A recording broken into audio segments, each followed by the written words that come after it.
Bismillah, Assalamualaikum warahmatullahi wabarakatuh. Alhamdulillahi wa kafa, wassalatu wassalamu ala rasulillahi mustafa, wa ala alihi, wa ashabihi, wa man tabi'ahum bi ihsanin ila yaumiddin, amma ba'd. Insyaallah ya, pada pagi hari ini, kita lanjut pembahasan kitab Adabul Mufrad. Ya, yang mana setiap pertemuan, ya, Anda selalu mengingatkan bahwa kitab Adabul Mufrad adalah kitab yang dirangkai atau disusun oleh imam kita ya, yaitu Imam Bukhari rahimallahu taala, yang mana beliau merangkai atau menyusun kitab Adabul Mufrad ya dengan tujuan atau dengan ya isi adab-adab ya, yang diajarkan oleh Rasulullah SAW melalui hadis-hadis beliau ya, agar insya Allah umat-umat setelah ya, Imam Bukhari bisa menelaah atau menteladani ya, adab-adab yang diajarkan Rasulullah SAW. Oke, insya Allah kita akan masuk ya ke bab selanjutnya, di bab mendoakan teman. Nah, masih di bab silaturahim ya, para jemaah sekalian. Bagaimana kita bisa bersilaturahim, namun jarak kita kan kadang jauh, ya, baik saudara maupun orang terdekat kita. Nah, bagaimana kita punya sodik ya, atau kerabat atau saudara ya, dan juga teman-teman teman-teman yang dekat dengan kita, kita ingin bersilaturahim. Ya. Atau kita bahkan menemui mereka, kemudian kita doakan untuk anak keturunan mereka. Nah, maka inilah salah satu hadis yang disampaikan dari sahabat Anas bin Malik, ya, di mana suatu hari ya Anas bin Malik berserta ibunya, ya, ibu Handa dan juga bibinya yaitu Ummu Haram, ya, berkata kepada Rasulullah SAW, afwan ya, sedang uh, mendatangi ke kediaman Rasulullah SAW, ya, kemudian ya Rasulullah SAW berkata, ya, ya, minta izin, ya, bolehkah aku sholat bersama kalian? Nah, itu bersama keluarganya sahabat Anas bin Malik. Padahal waktu itu bukan waktu sholat, ya, maka ingin melakukan sholat uh, sunnah ya, mutlak ya, atau sholat sunnah ya, pada waktu tersebut. Hmm. Maka seseorang bertanya kepadanya. Yang satu orang itu Anas bin Malik, di mana beliau? Jadi di sini muncullah ya syariat kalau misalkan jamaah, ya, ada perempuan dan juga laki-laki. Nah, bagaimana posisinya? Nah, ditanyakan ini. Posisinya gimana nih, wahai Rasulullah SAW? Ya, apakah Anas bin Malik ini di belakang Rasulullah, ya, walaupun dia sendiri atau di sebelahnya? Nah, maka Rasulullah SAW menyampaikan sabdanya, nah, dia di sebelah kananku, ya, karena aku seorang imam. Rasulullah SAW ini sebagai imam, kemudian Anas bin Malik di sebelah kanannya, ya, yang mana hadis ini banyak perdebatan juga dari para kalangan ulama. Ya, kemudian ibu dan bibinya Anas bin Malik itu di belakang posisi Rasul dan juga Anas bin Malik. Nah, apa yang diperselisihkan oleh para ulama? Nah, ada di posisi kanan. Nah, ini ada hadis lain ya yang bahwa menyampaikan ya, kalau berjamaah ya, itu nggak boleh mendahului atau mendepani posisi imam. Nah, jadi posisi imam misalnya seperti ini ya batasannya. Ini imam. Nah, maka ya makmum ya dia harus maksimal itu setara atau di belakangnya sedikit.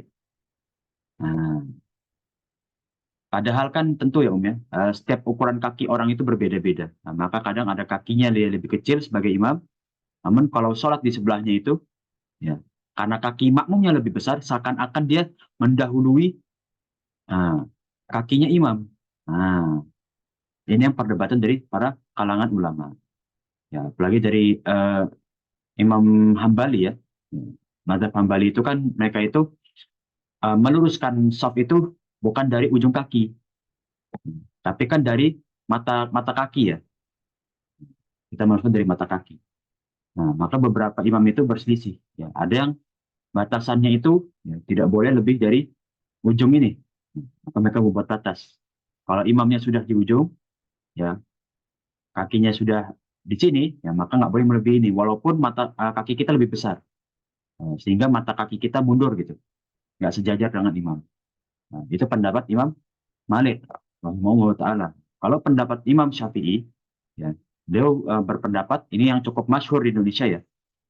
Jadi kaki imam seperti ini ya. Nah, ini kaki imam. Nah, kaki makmum itu di sini Nah, jadi dia di belakang sedikit, tapi nempel, masih nempel. Jadi tumitnya imam itu nempel dengan kelingkingnya makmum. Nah, jadi Imam Syafi'i mengambil pendapat atau berpendapat suatu yang lebih safe ya, lebih aman. Namun, uh, wallahu alam, ya ini kan berarti nggak sejajar berarti. Ya, berarti beliau ini nggak sejajar posisi kanannya pas gitu kan, dia di belakangnya sedikit. Gitu. Nah, ini sedikit perdebatan yang mungkin kita bisa ambil dari hadis ya, tentang uh, makmum laki-laki ya. Pertanyaannya kenapa Mas kok dibahas seperti ini padahal kan ini sudah jelas gitu. Ya mungkin karena kita sudah mempelajarinya dan di Indonesia karena Islamnya kuat jadi sudah masyhur. Ya, tapi kalau zaman dahulu ya sebelum beliau ada hadis ini dan hadis-hadis yang lain tentang makmum laki-laki. Laki-laki itu kalau hanya bertiga ya, bertiga mereka itu ini imam ya, dianggap imam. Kalau bertiga mereka itu masih sejajar kanan dan kiri. Nah, ini tiga Kalau empat baru mereka mundur di belakang. Tapi kalau tiga, ya, sebelum ini dinasah, ya diganti, ya, mereka itu kalau tiga masih sejajar, kanan dan kiri. Nah, maka setelah tahun 2 Hijriah, ya, yaitu setelah Perang Badar, karena kaum muslim lebih banyak lagi, maka ini dinasah. Ya, menjadi kalau misalkan udah tiga makmum, mereka semua di belakang. Nah, jadi insya Allah paham ya, tentang syariat ya, berjamaah ketika laki-lakinya hanya berdua atau lebih. Kalau lebih berarti di belakang sekarang kan. Kalau zaman dulu ya sebelum perang Badar itu ya, ketika laki-laki itu masih bertiga ya, itu mereka posisi sejajar kanan dan kiri imam. Jadi imamnya di tengah sini, ini makmum, ini makmum. Kemudian setelah perang Badar selesai, ya, Rasulullah SAW mewasiatkan bahwa kalau sudah tiga mereka di belakang, yang mana sejajar dengan imam ya, tengah imam ini makmum ini makmum. Itu untuk syariat sholat berjamaah ketika hanya dua orang. Nah, maka di sini Rasulullah SAW menyampaikan kepada Anas bin Malik, ya, Anas ini di sebelah kanan saya. Jadi posisinya imam itu sebelah kiri, makmum sebelah kanan.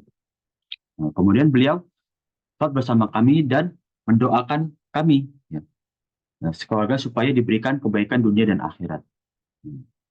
Lalu ibuku berkata, jadi ibunya Anas bin Malik ini minta lagi, wahai Rasulullah, mumpung bersama Rasulullah nih, doakanlah buat anakku juga. Lalu beliau mendoakan supaya ya aku diberikan kebaikan dan di akhir doa ya, beliau membaca. Jadi memang dari syariat doa ya, Umi. Doa itu kan umum, ya nggak ada suatu doa yang yang dikhususkan itu kan berdasarkan dalil-dalil ini seperti ini. Ini kan yang dikhususkan karena Rasulullah SAW melakukan. Nah, maka doa-doa seperti ini dianjurkan. Namun kalau kita punya kebutuhan lain, nah, maka doa itu kan bentuknya umum. Nah, Rasulullah SAW berdoa secara umum sebelum ini. Namun di akhir doa, beliau menambahkan, Allahumma akfir ma'alahu. Ya Allah, ya berikan ya Anas bin Malik ini harta yang melimpah, rezeki yang banyak. Akfir ma'alahu. Wa waladahu. Dan juga anak-anaknya, keturunan juga banyak. Nah, wa barik lahu fi. Dan berkahkanlah, ya, wahai Allah, ya, dari umurnya, dari hartanya dan juga anak-anaknya. Maka ya kita ketahui bahwa sahabat Anas bin Malik ya, adalah sahabat yang umurnya panjang ya sampai walau alam mana agak lupa ya sampai 93 tahun Hijriah atau 97. Nanti mungkin para umat sekarang boleh kita bareng-bareng merujaah tentang umurnya Anas bin Malik ya. Anak keturunannya pun banyak bahkan menjadi tabiin dari kaum muslimin yang memegang bendera estafet kepemimpinan Muslim ya kepemimpinan Islam.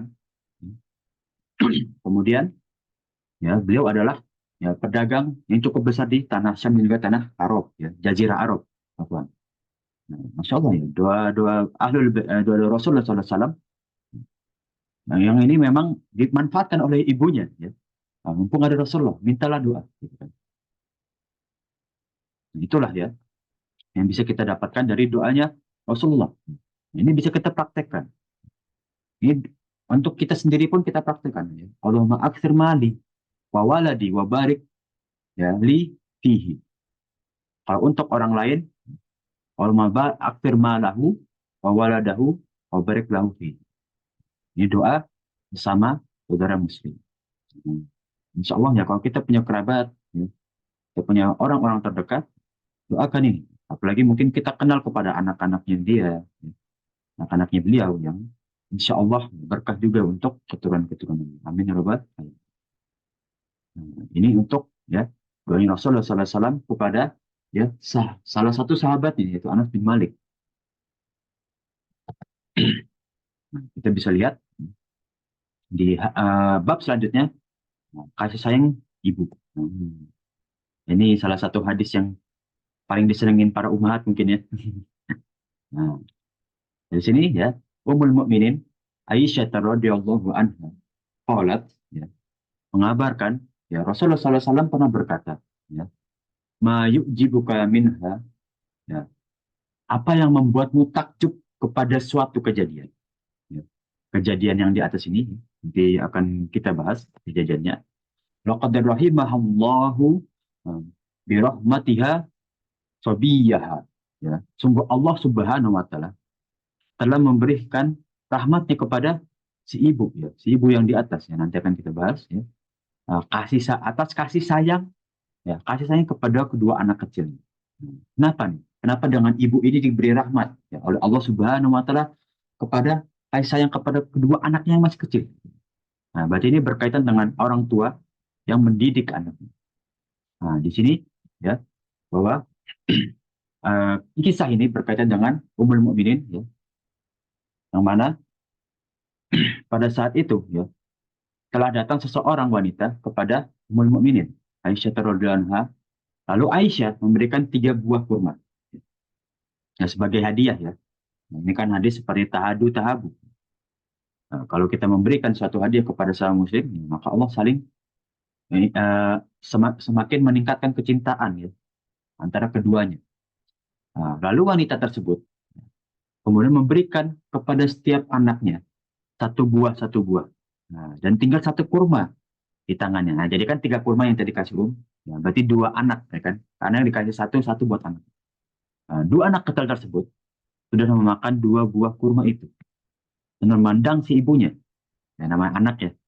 Kadang kan pasti mencontoh apa yang ibunya lakukan setelah kejadian ini. Maka si ibu tersebut ya lalu membelah 1 kurma ini untuk menjadi 2 bagian. Nah, lalu diberikanlah kepada anaknya masing-masing separuh dari potongan tersebut. Nah, maka muncullah doa ya dari Rasulullah SAW tentang apa yang dikabarkan oleh Aisyah radhiyallahu anha kepada ibu tersebut. Tadi doanya telah ya uh, kita bahas ya atau tentang rahmatnya Allah yang diberikan kepada ibu tersebut. Ya. Insya Allah ya ini hal kecil sebetulnya di pandangan kita. Ya, namun ini kan bertampak ya, seperti yang para umat sekalian rasakan mungkin ya. Ya anak itu kan pasti mencontoh ya, perilaku dari kedua orang tuanya. Salah satunya inilah bahwa salah satu wanita tersebut yang memiliki 2 anak dan juga di sisi lain ya, memberikan kasih sayangnya kepada kedua anaknya ini. Bahkan kalau misalkan dia makan sendiri pun itu suatu yang adil, ya. Suatu haknya dia, kan sisa dia yang belum makan, ya untuk ibunya tersebut. Namun si ibu tersebut ya, benar-benar mengungkapkan kasih sayang kepada kedua anaknya, yang masih menunggu nih, ini nasib 1 kurma ini mau diapakan sama ibunya. Akhirnya ibunya memotong kedua ya, kurma tersebut, kemudian membelah menjadi 2 bagian dan dibagi kepada 2 anaknya. Nah, di sini Aisyah radhiyallahu anha mengabarkan kepada Rasulullah dan Rasulullah SAW ya mendoakan rahmat ya, kepada si ibu tersebut. Insyaallah para umat sekalian juga diberikan rahmat oleh Allah Subhanahu wa taala yang mendidik anak-anak umum dan juga mendidik ya calon penerus umat. Ya. Insya Allah menjadi amal jariah bagi umat sekalian. Amin ya rabbal alamin. Itu ya gambaran dari kasih sayang orang tua kepada anaknya. Nah, kemudian, nah, bahkan mengadab ya, dalam adab pun mencium anak kecil itu ada hadisnya. Masya Allah ya Om ya. Islam itu begitu memandang adab itu sebagai yang utama. Bahkan dari mencium anak kecil aja tuh ada syariatnya loh. Kurang apa Islam ini? Nah, kalau orang masih bilang, oh Islam itu kurang ini, kurang itu, nggak. Berarti orang itu kurang bersyukur aja Om. Ya. Kalau kita telah Islam itu betul-betul sempurna, segala sisinya, akhlak, ya kan? Kehidupan sehari-hari kita ditempuh, ya kan? Kebersihan adalah sebagian dari, ya, atau kesucian, ya, adalah sebagian dari iman. Ya. Bahwa kita tahu kalau kita ingin sholat, sucikan badan kita. Salah satunya dengan apa? Wudhu. Ya. Bahkan ketika kita Jumat disyariatkan, ya, mandi untuk niat, ya, membersihkan diri sebelum kita sholat Jumat bagi lelaki.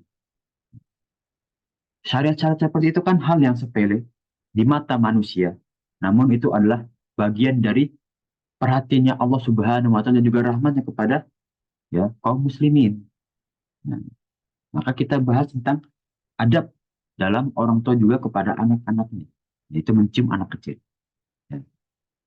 Nah, di sini, ya, dari Ummul Mukminin lagi, Aisyah radhiyallahu anha, ya, berkata telah datang seorang Arab Badui, ya, kepada Rasulullah SAW. Lalu beliau bertanya kepada Rasulullah, apakah kalian pernah mencium anak kalian? Maksudnya Rasulullah SAW mencium, ya, bertanya kepada Arab Badui tersebut. Ya. Mereka menjawab, ya, kami belum pernah mencium anak kami. Ini kan realistis juga ya, mungkin pada zaman sekarang pun ya ada beberapa orang tua yang mungkin apalagi berkarir ya, tidak sempat melakukan hal-hal yang kecil seperti ini gitu kan. Nah, lalu Rasulullah SAW menyampaikan lagi. Di sini Rasulullah SAW ini ingin merespon. Ya, apakah saya dapat melakukan sesuatu untukmu? Ya, jadi maksudnya membantumu, misalkan doa, ya, meminta rahmat kepadamu, setelah Allah mencabut kasih sayang dari hatimu. Paham ya yang dimaksud ya dari kalimat Rasulullah. Jadi kamu aja tuh nggak punya kasih sayang kepada anak-anakmu. Di hatimu tuh nggak ada rasa kasih sayang. Bagaimana aku mau mendoakanmu tuh mau bagaimana? Nggak bisa.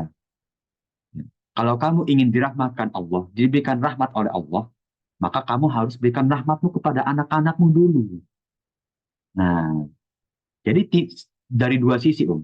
Seorang anak ketika ingin ridhonya Allah, itu tergantung ridho orang tua. Di sisi lain, ya, rahmatnya Allah kepada seseorang, itu tergantung rahmatnya dia kepada anaknya juga. Nah, jadi paham ya? Nah, kita bisa lihat, ya. Bahkan rahmatnya Allah itu bergantung dengan hubungan keluarga kita. Kalau hubungan keluarga kita pecah, maka rahmatnya Allah semakin jauh. Kalau ridhonya orang tua pecah kepada anak, maka ridhonya anak ini akan jauh.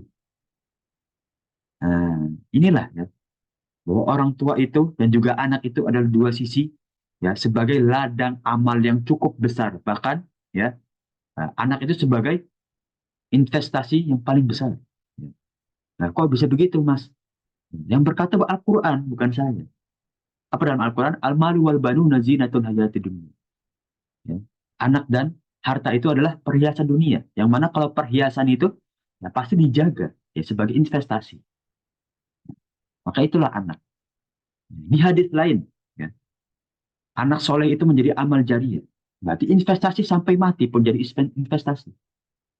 Nah, itu dia, ya, yang bisa kita dapatkan bahwa, ya, kalau kita ingin amal soleh kita dimaksimalkan, mulainya dari yang terdekat, dari keluarga kita. Jagalah hubungan silaturahim antara keluarga kita. Ya. Mulai menjaga sikap kita, ucapan, berikan yang terbaik, ya, dan lain-lainnya. Terutama doa. Ya. Kita nggak sadar ya para umat dan jamaah sekalian. Ya. Banyak perkara yang kita ditolong oleh Allah Subhanahu Wa Taala karena doa orang tua kita. Dan juga banyak, ya, perkara kedua orang tua yang dimudahkan karena anak soleh yang ia didik dari kecil. Ya. Insya Allah, kalau misalkan para umat sekalian mendidik anak umum, jadi anak yang soleh, melaksanakan kewajiban, menjaga amal soleh, maka insya Allah itu menjadi, ya, pintu rahmatnya Allah. Ya, segalanya bakal insya Allah dipermudah oleh Allah Subhanahu Wa Taala. Insya Allah itu yang menjadi ya tujuan kita di akhirat, menjadi ya amal soleh kita ya sampai kita dibangkitkan di padang mahsyar. Amin ya rabbal alamin. Nah, sampai hadis ke-90 ya, sebelum Anda lanjut mungkin ke hadis 91 ada yang ingin ditanyakan ya, tentang rahmatnya Allah ya, bisa kita dapatkan dari anak-anak ya yang kita didik. Kemudian ya dari hadis yang pertama tadi ya, tentang doa kepada teman-teman kita untuk anak-anaknya. Mungkin ada yang ingin ditanyakan silakan, atau ada yang ingin ditanggapi. Kalau misalkan belum ada, mungkin Anda lanjut ke hadis 91 ya. Dari sahabat Abu Hurairah radhiyallahu anhu, ya, sahabat ya yang sering Anda ulang-ulang ya. Nama aslinya itu Abdurrahman bin Sakhar. Ya.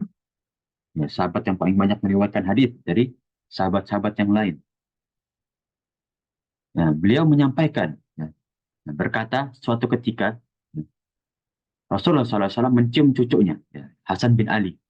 Hasan dan Husain adalah dua cucunya, atau eh, ya dua cucu ya, termasuk cucunya Rasulullah SAW dari jalur anak perempuan yang sangat ia cintai. Dan ketika itu ada Al-Aqra bin Habis At-Tamimi, ya, salah satu sahabat yang masih muda pada saat itu. Lalu ia berkomentar, saya mempunyai 10 anak. Nah, jadi si Aqra ini punya 10 anak. Ya. Tidak ada satupun di antara mereka yang saya cium. Nah, ini kembali lagi nih, Rasulullah ini bakal nanggapin lagi. Nah, mungkin ini sahabat yang karena beliau mungkin Islamnya nggak secepat dengan sahabat-sahabat yang lain. Ya. Karena beberapa sahabat itu, ya, terutama Al-Aqra ini, ya, beliau ini masuk Islam ketika uh, Baitur Ridwan, ya, tapi sebelum Fatul Makkah. Maka kata Rasulullah SAW apa? Man la yarham, la yurham. Ya. Nah ini tentang rahmatnya Allah lagi. Maka kata Rasulullah, ya, orang yang nggak merahmati anak-anaknya atau orang lain, maka Allah nggak mau merahmati juga nih orang. Ya, nggak bakal diberi rahmat sama Allah. Nah, maka berikanlah rahmat kita dulu, terutama kepada anak-anak kita dulu. Itu paling dekat. Ya. Baru kemudian ke kerabat lain, ya. Ke suami kepada istrinya, istri kepada suaminya, ya. Kepada kedua orang tua, ya. Mencari ridho kedua orang tua dan lain-lainnya. Itu dia, ya, yang menjadi sumber rahmatnya Allah Subhanahu Wa Taala, yaitu ya pendidikan ya orang tua kepada anaknya. Bahkan dari hal mencium anaknya aja, ya, itu menjadi pintu rahmat. Di sini Allah, ya, Rasulullah SAW menyinggung pada orang tua yang sedikit mungkin cuek, ya, silakan. Walaupun dalam hal-hal kecil, ya.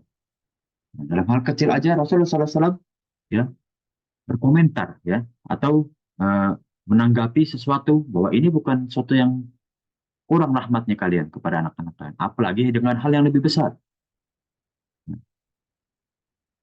itulah ya rahmat Allah, tergantung rahmat orang tua kepada anak-anaknya. Nah, kita lanjut ya ke bab setelahnya, ya, etika seorang ayah ya, pada anak-anaknya untuk berbuat baik. Ini masih bersambung dengan yang tadi ya. Hmm. Bahwa ya dari salah satu sahabat ya, sahabat Walid bin Numair bin Aus ya, bahwasanya ia telah mendengar ayahnya berkata, orang-orang pada masa itu mengatakan bahwa kebaikan datangnya dari Allah, sedangkan adab etika datangnya dari ayah. Ini salah satu bentuk pelajaran ya. Walaupun ya ini ada salah satu hadis yang doib ya, tapi maknanya ya insya Allah masih bisa kita ambil ya. Ini dari kitab Takhrij Adabul Mufrad ya, hadis Adabul Mufrad ya. Beberapa ulama itu melihat sanatnya kurang kuat. Ya. Nah, namun maknanya masih bisa diambil. Seperti yang disampaikan oleh Imam Bukhari. Ya. Imam Bukhari tentu akan meninggalkan hadis-hadis maudhu yang palsu. Ya, kalau doif itu kan biasanya dia lemah dari sanatnya, ya. Jadi jalur riwayatnya. Maka di sini disampaikan maknanya, ya, kebaikan itu datangnya dari Allah. Sedangkan yang menyalurkan, mengajarkan adab kepada anak-anak, itu datangnya dari ayat. Nah, ini salah satu bentuk apa ya, ayah ya, seorang ayah yang mana kalau zaman sekarang kan kadang kalau berkarir ya, nah, pergi pagi pulang malam atau sore gitu kan. Namun tetap ya, kita harus pegang bahwa seorang ayah harus tetap bisa mendidik anak. Ya. Apalagi dalam etika ya, yang pada zaman sekarang ini ya, ada krisis-krisis moral yang mana harus kita jaga kepada anak keturunan kita. Jangan sampai mereka moralnya ini ya mengikuti budaya-budaya yang rusak. Karena kita harus jaga. Walaupun misalkan mereka harus seperti dibatasi ya lingkupnya untuk berinteraksi nggak masalah. Yang penting terjaga adab dan etikanya. Jangan sampai nanti kebiasaan dia saat kecil ini mengubah akhlak dan pola pikir dia sampai besar. Atau ada suatu kebiasaan yang dari kecil ya karena lingkungan.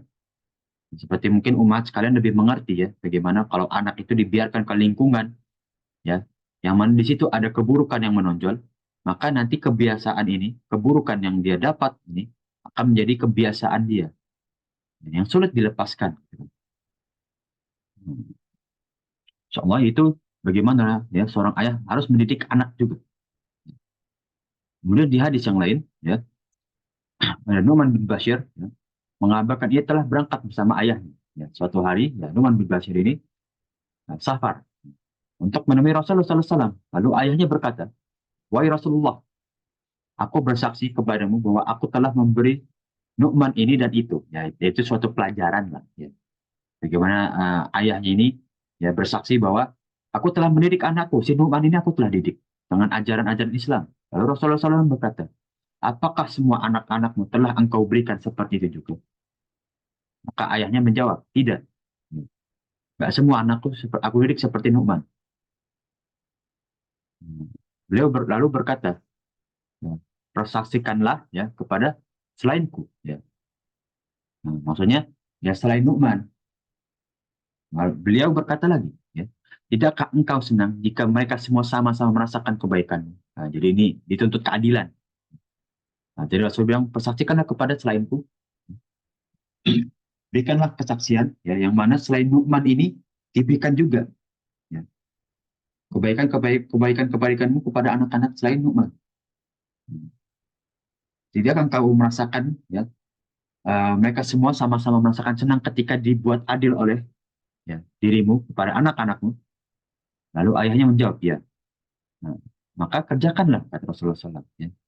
Mendidik anak-anak ya, yang adil kepada semuanya. Ya. Apalagi kalau misalkan anaknya sampai selusin gitu Om ya, sampai 12, 11, nah itu didiklah secara adil. Sini bahwa ya, Rasulullah SAW ya, begitu mengajarkan adab ya, kepada kedua orang tua. Ya. Nah, seperti ya, di hadis-hadis Rasulullah ya, al adabu qabla ilm. Ya. Adab itu sebelum ilmu. Ya. Jangan ilmu dulu baru beradab. Ya. Yang ada ilmunya nanti yang akan membabat adab ini. Ya. Istilah kata kalau zaman sekarang saklek ya, jadi ini. Tapi beradab dulu. Ya. Beradab dulu sebelum kita menempuh ilmu.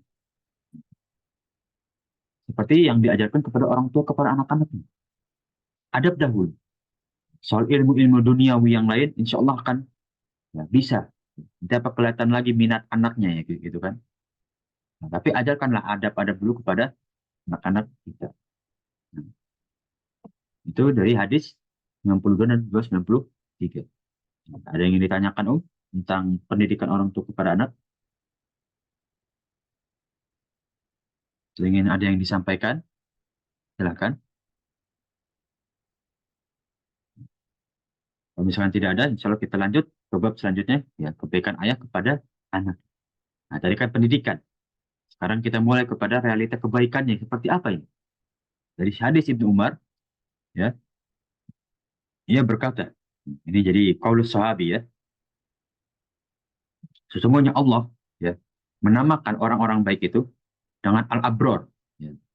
Al-abror ini adalah jamak dari bir, ya, yaitu artinya kebaikan-kebaikan. Ya. Kebaikan. Kalau abror kan berarti kebaikan-kebaikan. Ya, karena mereka berbuat baik kepada ayah-ayahnya dan kepada anak-anaknya mereka. Nah, jadi berbakti kepada orang tua dan mengasihi anak-anak mereka. Sebagaimana ayahmu memiliki hak atasmu. Ya, jadi ayah kita ya itu punya hak dari anak-anaknya apa? Menghormati kedua orang tua dan berbakti. Itu hak anak kepada orang tua. Hmm. Dan kamu pun memiliki hak atas ya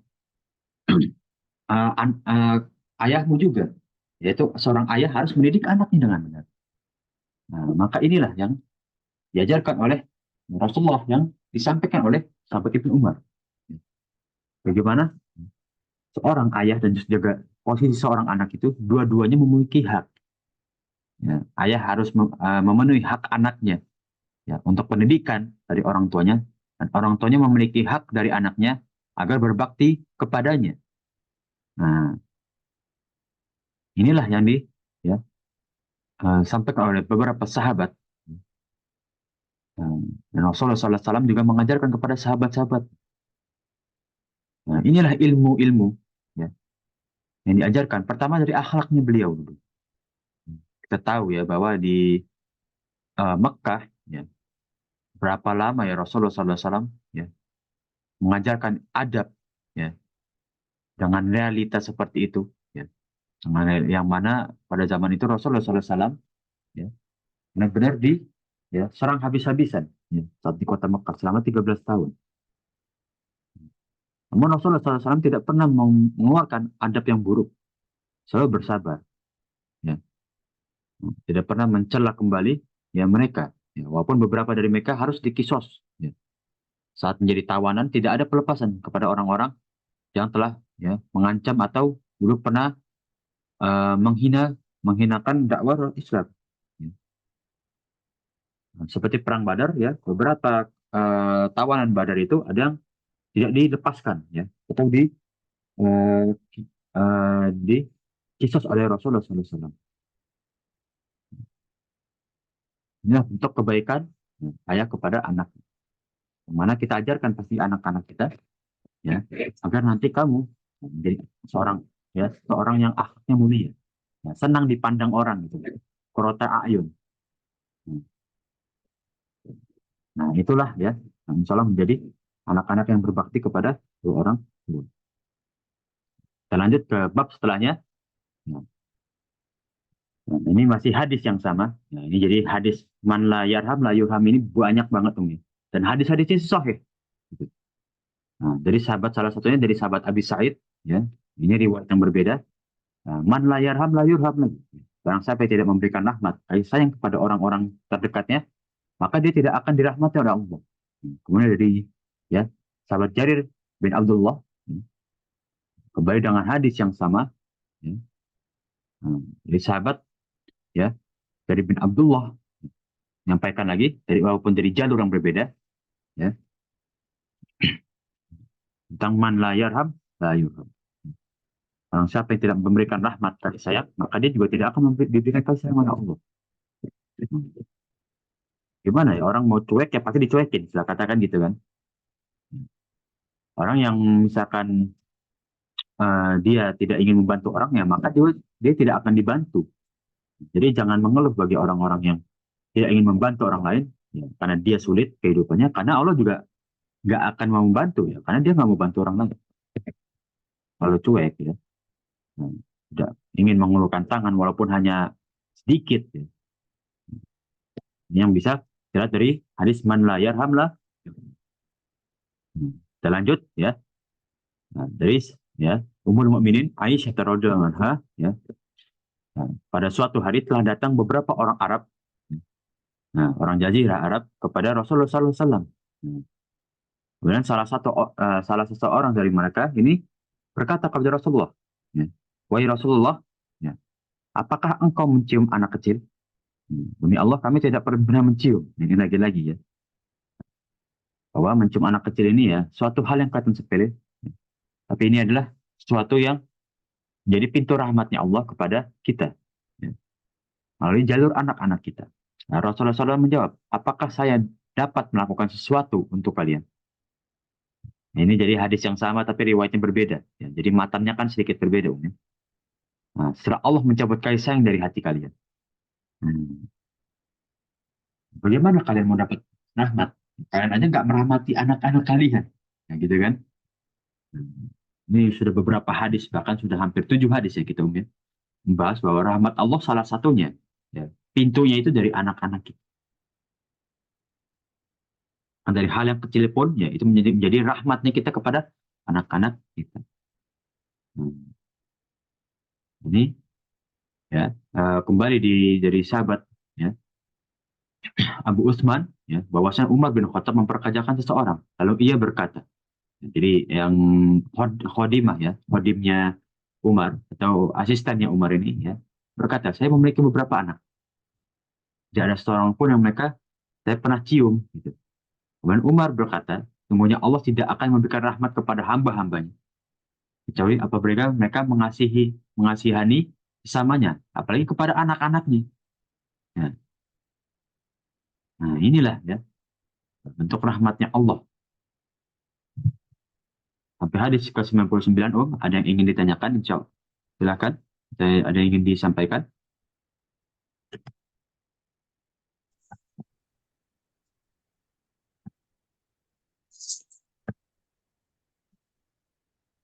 Kalau Insya misalkan tidak Allah ada, ya. Ya, jelas. insya Allah ya. Oke.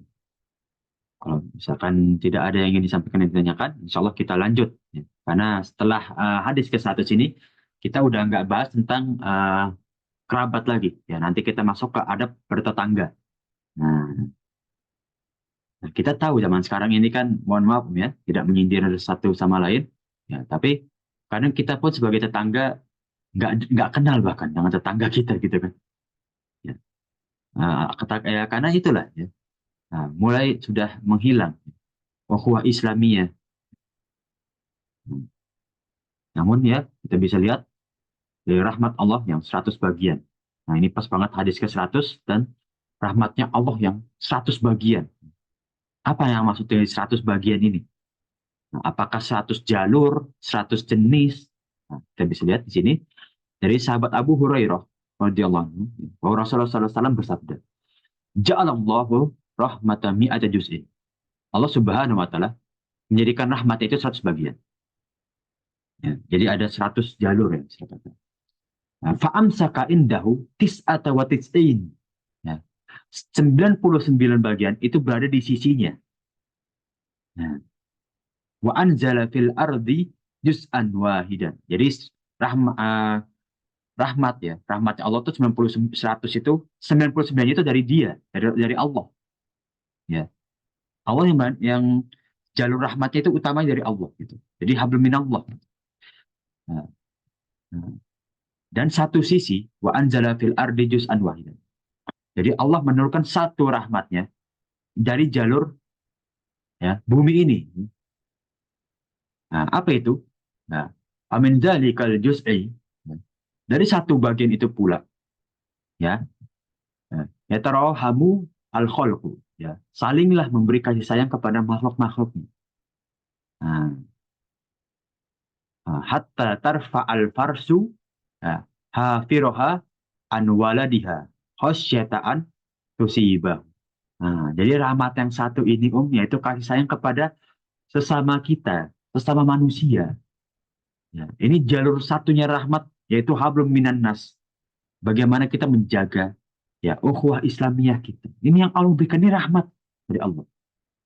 Dan satu-satunya rahmat di bumi ini ya yang Allah biarkan kalian ini mengejarnya ini ya, bagaimana cara kita saling memberi silaturahim. Nah, kita kejar kalau pengen rahmat Allah ini limited edition gitu ya kalau misalkan lagi flash sale gitu ya. Ini limited edition satu-satunya rahmat Allah ya, yang ada di bumi yang Allah biarkan kepada ya makhluk-makhluknya ini itu menyambung silaturahmi. Hatta tarfaul farsya hafirau, bahkan ya kasih sayangnya ini ya di kuda aja mengangkat kakinya ya, nah, khosyata antusibahu ya mengangkat kakinya khawatir anaknya ini terkena kakinya atau tersenggol kakinya. Itu bahkan sekecil itu aja itu adalah rahmat dari Allah. Bagaimana seorang induk kuda ya mengangkat kakinya agar anaknya tidak tersenggol dengan kakinya ya, atau bahkan terinjak. Nah, ini gambaran bagaimana ya Allah memberikan rahmat Allah itu bahkan dari hal yang kecil. Nah, seperti keimanan. Ya. Bahwa iman yang paling kecil dasarnya adalah menghilangkan gangguan dari jalan atau halangan dari jalan. Itulah Islam. Keimanan, akhlak mulia, rahmat, ya, bentuk dari ketakwaan, ya, amal-amal soleh itu dari hal yang kecil itu dihitung oleh Allah Subhanahu wa Ta'ala. Maka ada orang yang pelit, ya. Kalau orang bahkan nggak bisa menjaga waktu-waktu, ya, sholat yang wajib atau kewajiban dari Allah Subhanahu wa Ta'ala, itu adalah orang yang pelit, ya. Kewajibannya aja nggak dijaga, apalagi mengamalkan amal-amal soleh yang Allah ingin berikan rahmat di situ, gitu kan? Mulai dari sholat, sholat terjaga, Allah bukan pintu rahmat yang lain, Allah bukan kemudahan. Nah, baru kita mulai dari ya amal-amal soleh, ya, yang sunnah, ya kan? Ya, kalau misalkan bisa kita jalankan, ya, puasa misalkan, ya, atau misalkan dengan ya qobliyah dan ba'diyah, dengan hal-hal yang lain. Nah, kita punya teman-teman satu kajian misalkan, nah, yang bahkan kedekatnya seperti saudara. Nah, maka salinglah menasihati, ya, saling tukar pikiran, ya. Kemudian di sisi lain kita jaga, ya, sesama kerabat kita, adab-adab kita, ya. Misalkan ada adab dan watak kita yang kurang, maka kembalikanlah itu kepada fitrah yang hakiki, ya. Pada fitrah Islam, bagaimana Islam mengajarkan adab yang ya, sempurna. Ya. Jika orang emosi, maka sudah ada jalan keluar dari Islam. Ya. Orang yang mudah emosi, ya, maka seringlah berwudu dan mudah ketika emosi ini, ya, ketika dia berdiri duduklah. Ya. Ketika dia duduk pun masih emosi, ya, eh, mulai pindah tempat untuk duduk. Kemudian masih emosi, berwudu dan sholatlah 2 rakaat. Kemudian dengan hal-hal yang lain, ya, seperti misalkan mudah berbohong, maka ingatlah, ya, bahwa Allah menyaksikan dan kebohongan adalah ya dosa besar dan hal-hal yang lain. Inilah ya bahwa Islam itu ya sebagian besar dari maksiat saja gitu ya. Itu sebagiannya dari akhlak kita yang kurang baik. Ya, bahkan dari dengki. Dengki itu kan masuk kepada syirik kecil. Yang mana Rasulullah SAW ya, sampaikan ya, akhwaful asya, ya, akhwafus su, ya, fi ummati syirkun asghar. Yang paling aku takutkan dari umatku itu bukan syirik besar, tapi syirik kecil. Yang mana samar-samar di antara manusia gitu kan. Hmm. Ada yang mereka nggak sadar ternyata sudah terjerumus kepada syirik kecil. Nah, nah inilah ya yang mana kita harus bisa jauhi. Mulailah dari akhlak dahulu. Nah, dari adab kita yang kita kemas dengan adabul Islam, akhlakul karimah. Nah, ini yang bisa kita dari ya hadis ke 100 ya.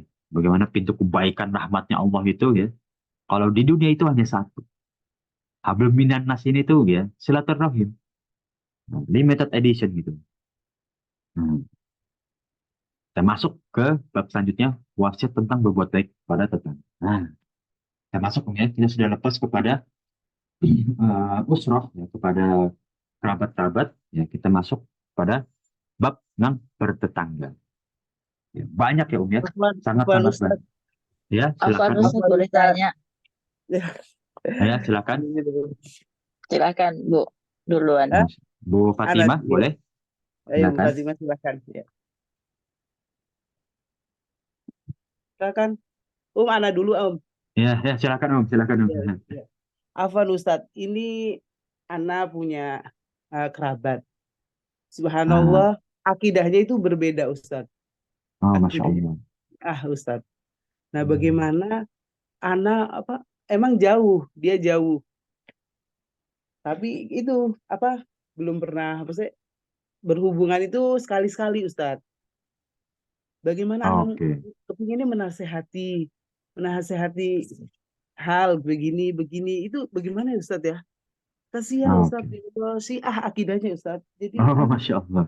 Iya, Ya, subhanallah Ustaz. so, Mohon nasihatnya Ustaz.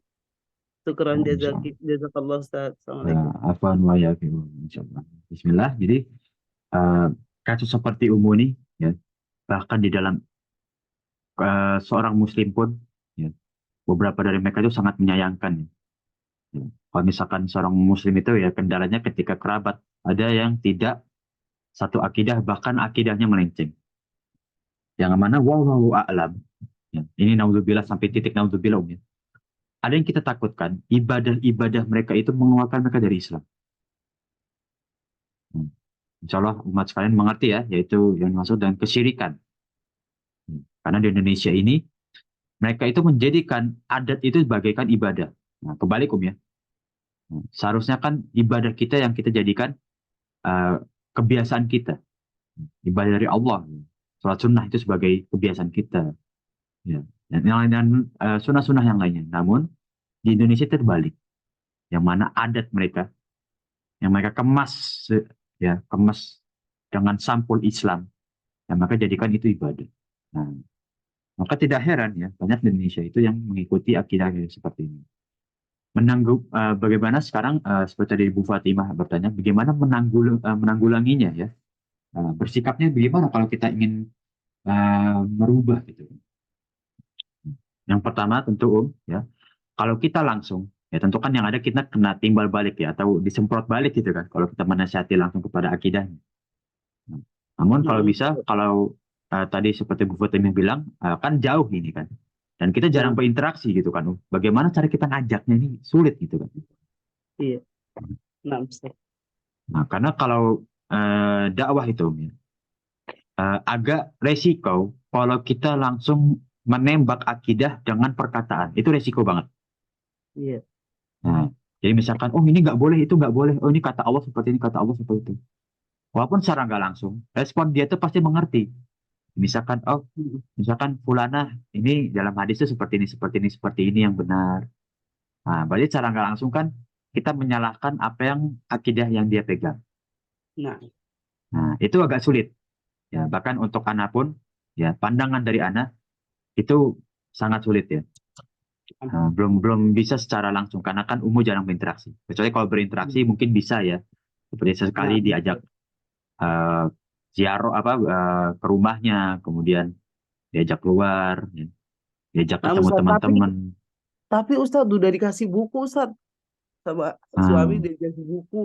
Aduh, buku akidah salaf Ustaz Masya dikasih Allah. buku Ustaz. Tapi Ah, subhanallah sampai sekarang masih belum Ustaz. nah, itu banyak juga ya kasus seperti itu. Anak kasih buku dulu, anak kasih buku gitu kan. Bahkan yang dalam bimbingan apa mualaf pun ada yang seperti itu. Nah, dari pandangan Anu, memberikan buku atau artikel misalkan ya kalau lewat WA gitu kan, itu menjadi bumerang atau menjadi jalur jalur hidayah. Nah, jadi kayak pedang bermata dua gitu ya. Ada yang orang sensitif, mohon maaf ya. Ini yang kita takutkan ya. Ini Anda bisa bilang kondisi terburuk. Ada orang yang dikasih buku, dia lihat, oh ini kok berbeda dari yang saya punya ideologi gitu. Akhirnya dia tersinggung, oh ini orang berarti ini mau merubah ideologi saya gitu kan. Yang ada dia menjaga jarak. Ya. Tapi kalau misalkan dia nggak mudah tersinggung dan menerima dengan baik, ya insya Nah, Allah kita doakan hidayah dia mulai dari buku yang kita berikan, dari misalkan buku gitu. ini, nah, Ustaz. Seorang Nah, itu. profesor loh Ustaz ini Ustaz, Masya Allah. Nah, Iya, apalagi seorang profesor, karena orang iya, semakin tinggi pendidikan dia, maka dia punya satu apa namanya tiang yang sudah dikokohkan atau punya satu nah, pemikiran Ustaz. yang mereka tuh bulat gitu. Iya, nah, Ustaz. Nah, seperti mohon maaf, Ana agak singgung tokoh ya ya, yang mungkin kita semua kenal. Iya, Mohon maaf seperti uh, Dr. Profesor Quraisyab juga. Ya, nah, beliau Ustaz. itu Iya, nah, kuliah agamanya nggak bisa kita ragukan lagi ya. nah, Ustaz. Sampai umul qura ya beliau itu. Namun karena dia punya satu pola pikir yang tidak bisa dirubah, akhirnya ada beberapa akidah yang mungkin bagi kita sudah tidak bisa ditolerir, gitu kan. Nah, karena Nah, dia Ustaz. punya pola pikir yang Ana tangkap dari beberapa kajiannya, yaitu mereka bahwa mohon maaf ini mungkin beberapa umat boleh koreksi, bahwa Pak Quraisy ini ya melihat hadis-hadis yang disampaikan Rasulullah itu sebagai adat, Subhanallah. bukan sebagai syariat. Masya Allah. Nah, itu yang sampai sekarang Sufi percayai. Ya, makanya kan para Sufiyun itu, mereka berpendapat bahwa hijab itu, ya itu kan muncul pada tahun 5 Hijriah. Ya, itu bukan sebagai ya syariat. Ya, yang mana turun karena kejadian Fatimah, Aisyah radhiyallahu anha dan juga Ummu Kulsum. Nah, karena ada kejadian itu, maka para ulama Sufi, ya mereka itu berpendapat bahwa hijab ini bukan sebagai eh, syariat, tapi sebagai eh, adat. Itu yang kita bisa lihat dari beberapa pemikiran. Nah, itu yang agak sulit ya. Bagaimana buku ini kan membaca buku itu kan sebagai kesadaran. Nah, maka selain tadi sudah usaha memberikan buku.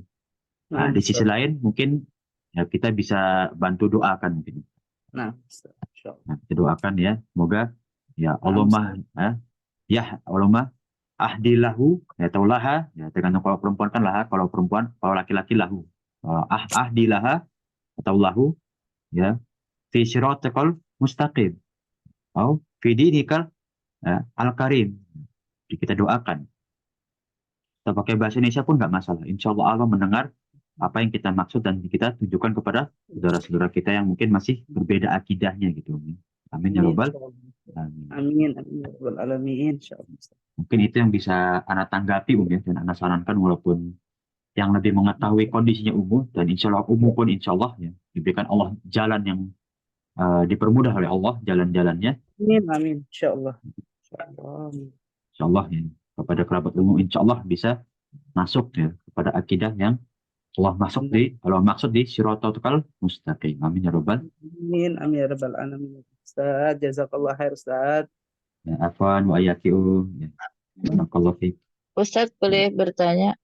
Silakan boleh. Bismillahirrahmanirrahim. Kita sudah memasuki kitab ini di hadis ke-100. Saya melihat di sini banyak sekali hal-hal yang terkait dengan masalah hablum minanas. Masalah hablum minanas itu sebetulnya suatu amalan yang bertebaran di sekeliling kita. Artinya apapun tindakan kita itu terkait sebagai makhluk sosial. Manusia itu selalu terkait dengan urusan-urusan yang hablum minanas. Jadi petunjuknya sudah sangat jelas. Yang saya ingin tanyakan bahwa kita ini, ya kebanyakan dari kita ini kan mengejar amal. Mengejar amal terkait dengan hablum minallah. Tapi juga kita bersinggungan di dalam kehidupan sehari-hari. Hablum minanas ini menjadi sesuatu yang ya udah biasa aja gitu. Bagaimana tanggapan Ustadz tentang apa yang menggelitik di hati saya dan pikiran saya dalam kehidupan sehari-hari ini? Jazakallah khairan, Ustadz.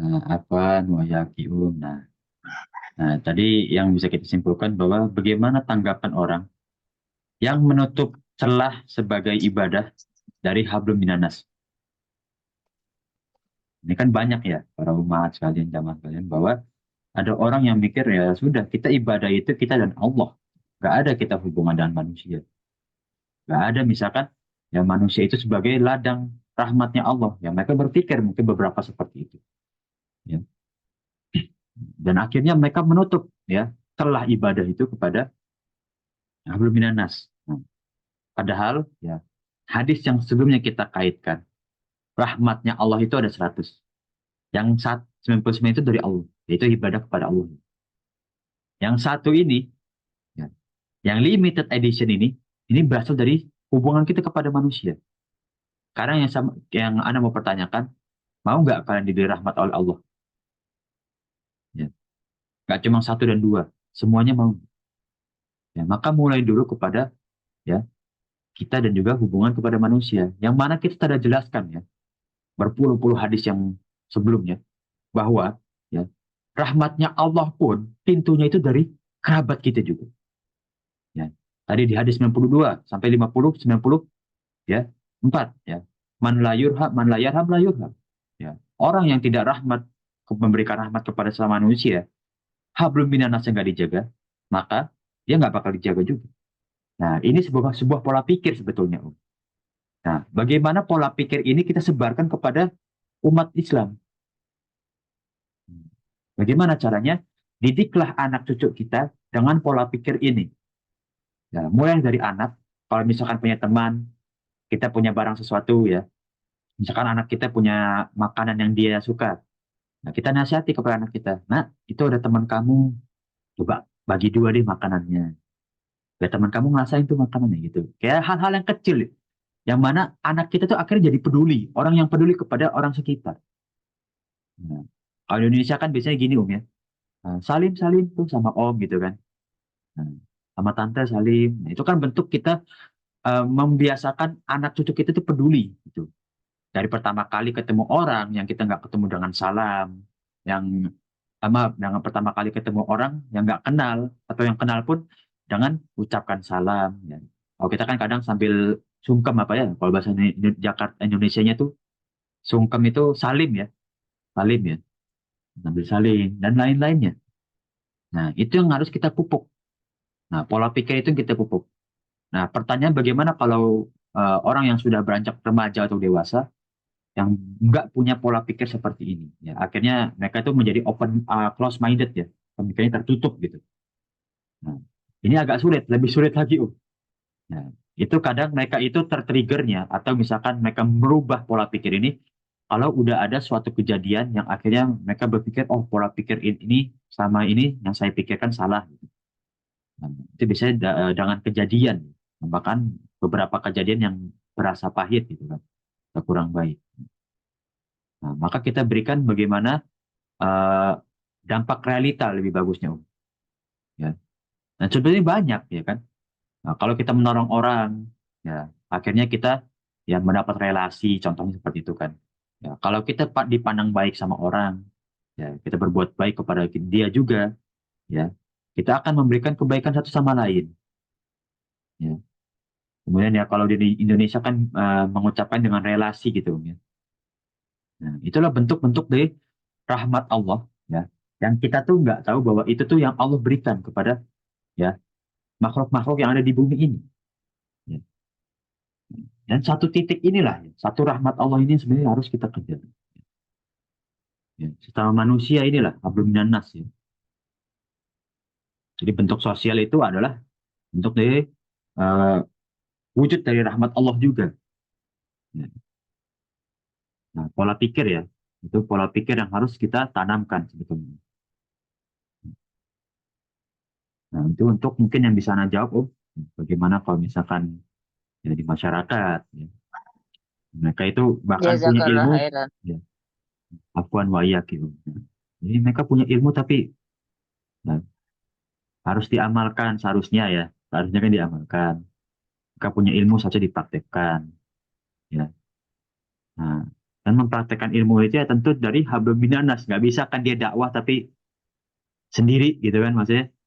Nah, harus kita salurkan kepada orang-orang. Nah, itu kan bentuk dari hablum minannas. Ya.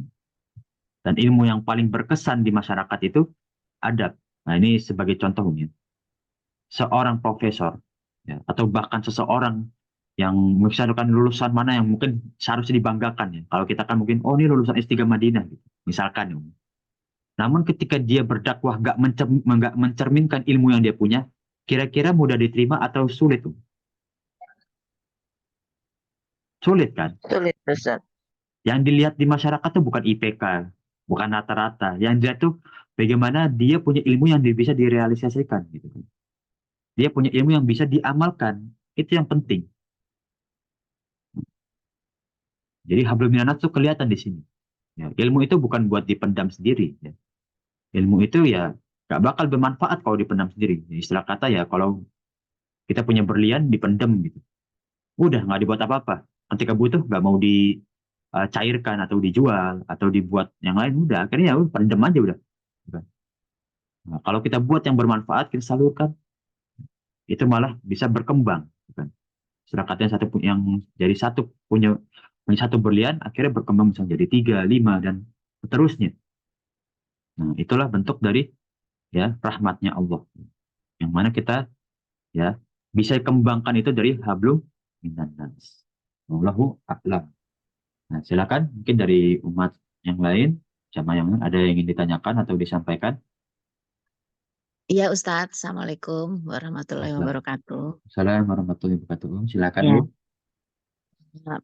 menanggapi terkait dengan wasiat ya, berbuat baik kepada tetangga. Saya hanya ingin memberi komen atau sharing ya sedikit.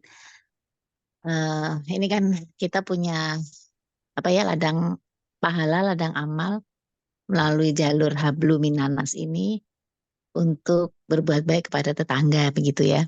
Ya. Eh, ini kami alami sendiri gitu. Ada bagian di rumah kami yang mana itu cukup tetangga dekat ya.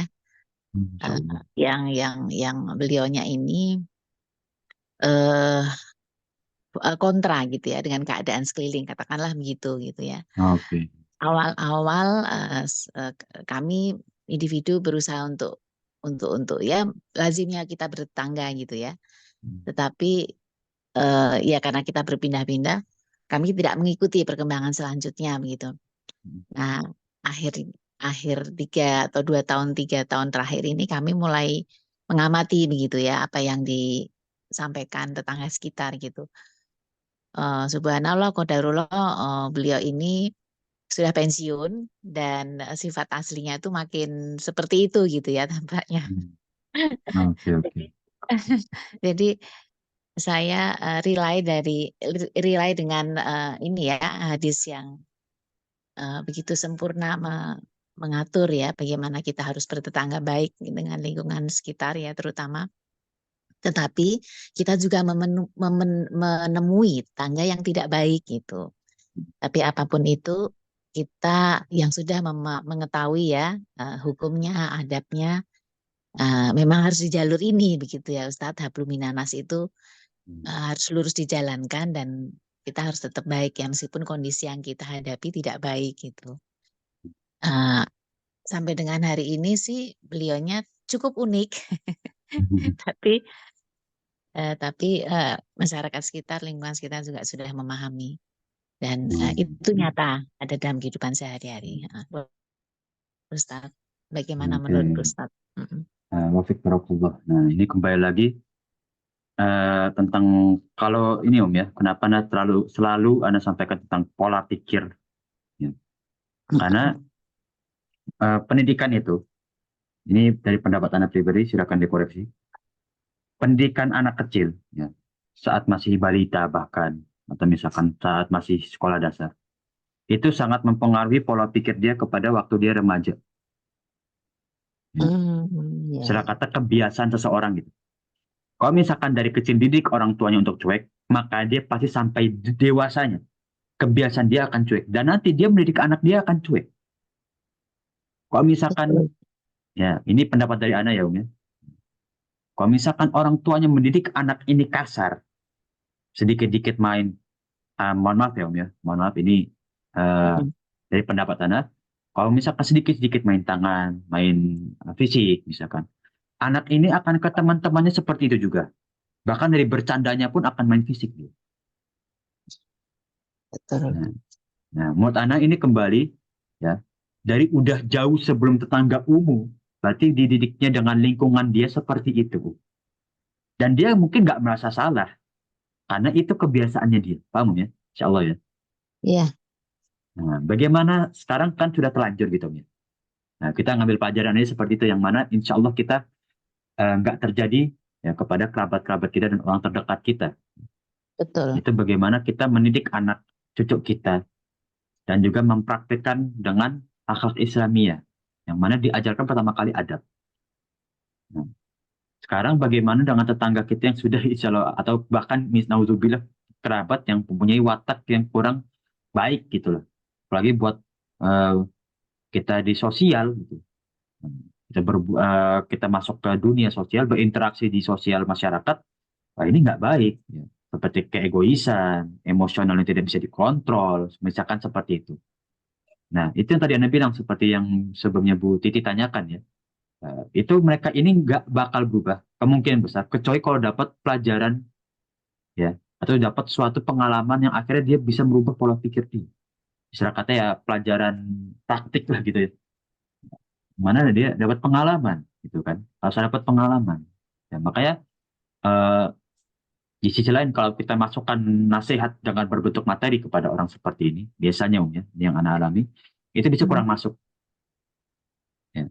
Istilah kata kalau diomongin udah susah gitulah ya. Jin Umu juga ngerti ya. Ya, ya sudah, kita minta kepada Allah semoga Allah bisa ngomongin lah gitu. Ya, dari jalur Allah ya. Kita doakan. Dan yang kedua, kita praktekkan adab kita kepada tetangga kita ini dengan adab yang baik. Contoh, misalkan seperti hari raya kita punya sedikit lebih rezeki atau punya sedikit uh, kudapan yang kita berikan beberapa kudapan kue gitu. Dengan hadiah yang kita berikan, kita berharap semoga dia semakin membaik ya dari akhlaknya, ya rezekinya, keturunan-keturunannya. Siapa tahu nih ya, ini siapa tahu dengan doa kita, dengan beberapa yang kita berikan hadiah kepada dia, ini siapa tahu menjadikan pintu hidayah ya dari Allah Subhanahu wa taala kepada anak keturunannya yang insya Allah Allah perbaiki. Ya, Insya Allah. Ya, nggak ada yang nggak mungkin gitu. ya, sangat mungkin terjadi ya. Ya, kita nggak tahu ya. Dan itu ya, walaupun kita bukan kerabatnya misalkan, ya itu tetangga kita, ya. Tapi ya kita kan ada hablum minan nas. Ya, ukhuwah Islamiyahnya itu. Ya, yang mana Allah nanti di akhirat, ya. Ketika seseorang masuk surga, ya, orang masuk surga itu kan mungkin punya syafaat. Kepada siapa? Orang-orang terdekat dan juga kerabat. Nah, nggak selalu kepada kerabat saja, tapi kepada orang terdekat pun kita bisa memberikan syafaat ketika di surga nanti. Yang mana bisa mengeluarkan mereka yang naudzubillah masuk di neraka, atau bahkan mereka di surganya di bawahnya kita bisa naikkan derajatnya. Itulah kita berdoa ya agar kita jadi mukmin ya, seorang Islam, seorang Muslim yang uh, dipandang Allah layak ya, untuk mendapatkan dan juga memberikan syafaat kepada orang-orang terdekat kita. Nah, amin ya robbal. Amin ya Rabbal. Nah, itu dari pendapat Anum ya. Jadi ya ini kenapa Ana memberikan jalur seperti ini, yaitu anak kurang idealis kepada orang yang langsung titik poin kita omongin aja. Nah, kita harus lihat dulu kondisi orang yang kita ingin nasihati ini seperti apa. Karena nggak semua orang mudah untuk dinasihati. Ya bahkan beberapa orang ketika dinasihati itu malah mereka yang mempunyai kepala yang lebih keras, kamu ya. Iya, Nah, betul. ya, itu yang kita takutkan. Yang akhirnya naudzubillah min dzalik, ketika kita menasihati, yang ada bukan nasihat yang masuk, tapi yang ada kita debat nih berdua. Nah, itu yang kita hindari ya. Ya, Maka kalau misalkan nggak ada celah yang bisa kita nasihati, ya sudah. Kita dengan upaya memberikan hadiah, interaksi dengan baik, bantu dengan doa. ya, ya. Insya Allah dari pandangan anak seperti itu, Om. Ya, wallahu Baik, Ustaz. a'lam. Ya. Baik, Ustaz. Jazakallah khairan, Ustaz. Afwan wa iyyakum. Jazakallah khairan. Oke, Insya Allah. Silakan Om, mungkin ada yang lain dari para umat sekalian. Sepertinya Ustaz yang bagian ke-100 lanjutannya hari Senin ya Ustaz. Sudah Hari waktunya Kamis, Om. mungkin sudah. Oh, hari Kamis ah. Ini hari Sekarang apa ya? Kamis. Ini, oh ya Allah, Anda Kamis. lupa hari apa? Nah, Ya, ini tuh hari saking sibuknya. Kamis, jadi nanti hadis ke-100 diperdalam lagi insya Allah hari Senin. Bagaimana Ustaz? Nah, insya Allah Om ya. Ini juga sudah waktunya lebih dari estimasi waktu. Jadi mungkin Ya. pertemuan pada pagi hari ini Ana izin untuk cukupi dulu Om ya. Baik Ustaz. Insya Allah ya. Ya, bila tidak ada yang ingin bertanya atau menanggapi lagi, Ana izin ya. Jadi stop record dulu. Bismillah.